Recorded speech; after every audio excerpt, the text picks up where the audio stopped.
Hello friends, welcome to our news channel crypto talk point. Crypto talk point में आपका स्वागत है, जहां पर हम लाते हैं आपके लिए क्रिप्टो से दुनिया जुड़ी दुनिया की महत्वपूर्ण खबरें।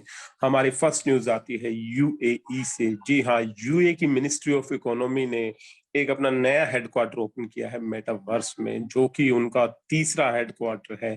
देखिए, जहां पर इंडियन गवर्नमेंट क्रिप्टो करेंसी को बैन करने की बात कर रही है, वहां पर यूएई ने ना केवल क्रिप्टो को लीगल किया है, बल्कि उसके ऊपर अपने तीसरे हेडक्वार्टर को भी ओपन कर दिया है, वो भी मेटावर्स में, जो कि एक बहुत बड़ी बात है। ये उनका जो यूएई मिनिस्ट्री ऑफ इकोनॉमी है, उन्होंने अपने हेडक्वार्टर का अनाउंस किया सितंबर 28 को, जो कि अब्दुल्ला बिन तोक ने अनाउंस किया है मेटावर्स असेंबली में, जो कि प्रूफ ऑफ कॉन्सेप्ट नहीं है, एक वर्चुअल हेडक्वार्टर है, जो कि आने वाले टाइम में क्रिप्टो ग्रोथ और मेटावर्स ग्रोथ के लिए एक बहुत ही महत्वपूर्ण कदम माना जा सकता है। आइए चलते हैं हम अपनी अगली न्यूज पर। दोस्तों, अगली न्यूज आ रही है हमारी इजराइल, नॉर्वे और स्वीडन से। जी हाँ, इजराइल, नॉर्वे और स्वीडन के सेंट्रल बैंक्स ने बीआईएस से पार्टनरशिप करके सीबीडीसी सिस्टम को लागू करने का फैसला लिया है।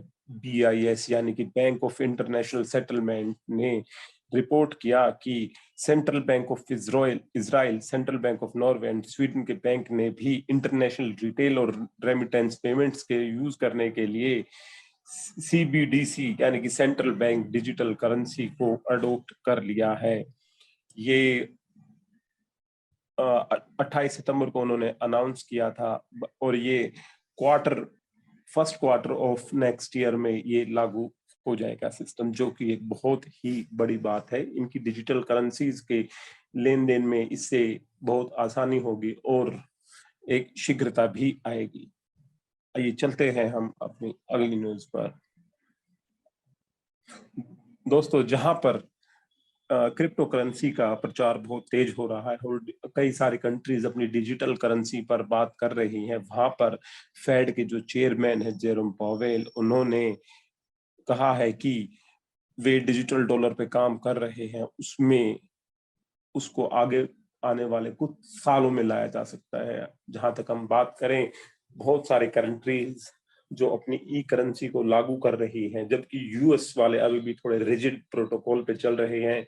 जेरोम पावेल ने यह भी कहा है कि वे हार्ड कैश को ज्यादा महत्व देते हैं ई करेंसी की बजाय। हालांकि हार्ड कैश मतलब नोट और जो कॉइन्स वगैरह हैं, उनके प्रचलन में थोड़ी सी कमी आई है, परंतु फिर भी यूएस में लोग बहुत की तादाद में इसका यूज कर रहे हैं। या तो कहें कि उनकी सोच उतनी प्रभावित नहीं हुई है क्रिप्टो करेंसी से, या कहें कि कहीं ना कहीं कुछ सिस्टम में ही कमी है, जो कि वो ई करेंसी को एक्सेप्ट नहीं कर पा रहे हैं। वो तो आने वाला टाइम ही बताएगा कि क्या होगा। आइए चलते हैं हम अपनी अगली न्यूज पर।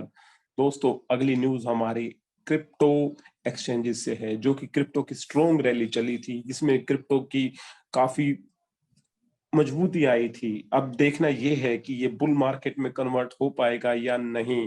दोस्तों, बिटकॉइन करीब 5% पिछले 24 घंटों में बढ़ चुका है, करंटली 19,500 पे है। इथेरियम भी लगभग 5% और करीब 1345 के पॉइंट पे है। इवन बीएनबी, एसओएल, ये भी करीब 4 से 3% तक बढ़ चुके हैं।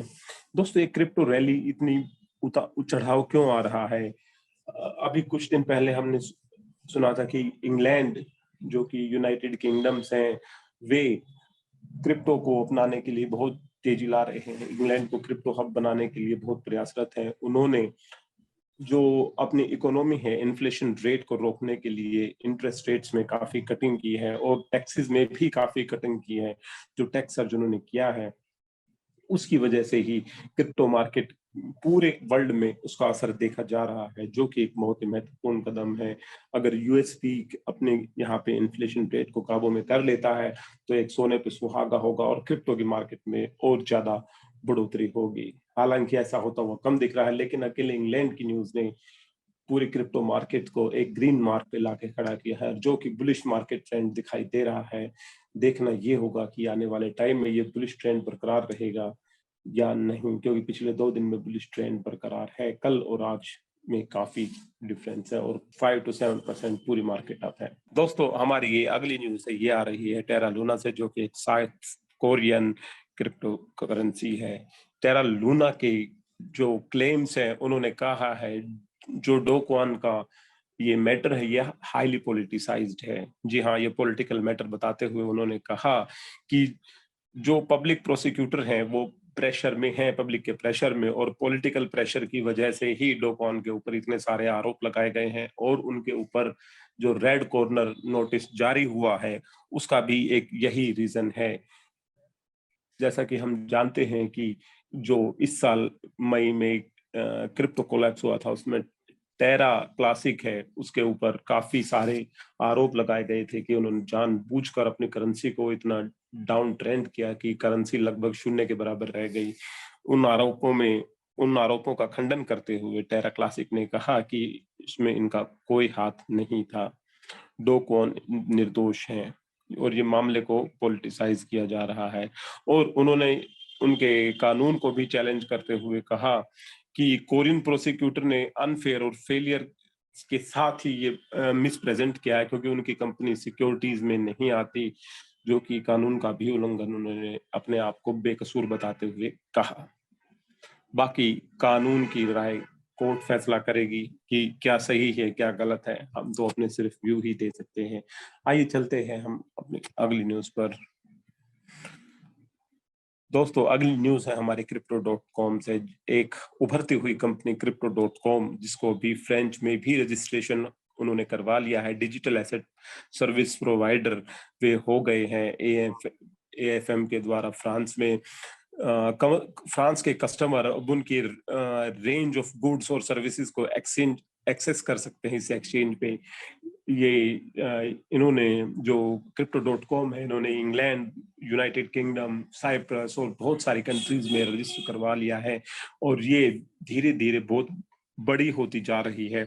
और इसका जो एक्सचेंज का क्षेत्र है, अधिकार क्षेत्र है, उसमें भी काफी बढ़त देखी जा रही है, जो कि आने वाले टाइम में एक बहुत सबसे बड़ी क्रिप्टो एक्सचेंज बनने का वादा रखती है। जैसे कि हम जानते हैं, यूरोपियन यूनियन में करीब 40 कंट्रीज हैं, और उन कंट्रीज की पहुंच अगर ये कंपनी पा लेती है तो इसके लिए बहुत ही बेनिफिशियल होगा, क्योंकि यूरोप में जो अधिकार है, क्रिप्टो की रेगुलरिटीज हैं, वो ज्यादा मिल रहे हैं लोगों को, और लीगल कॉइन भी होते जा रहे हैं। इसी वजह से ये एक बहुत ही महत्वपूर्ण कदम है crypto.com के लिए। दोस्तों, ये थी खबरें आज तक। इंतजार कीजिए कल तक, जुड़े रहिए हमारे news channel crypto talk point के साथ for latest news on crypto. Have a nice time, bye bye, अलविदा।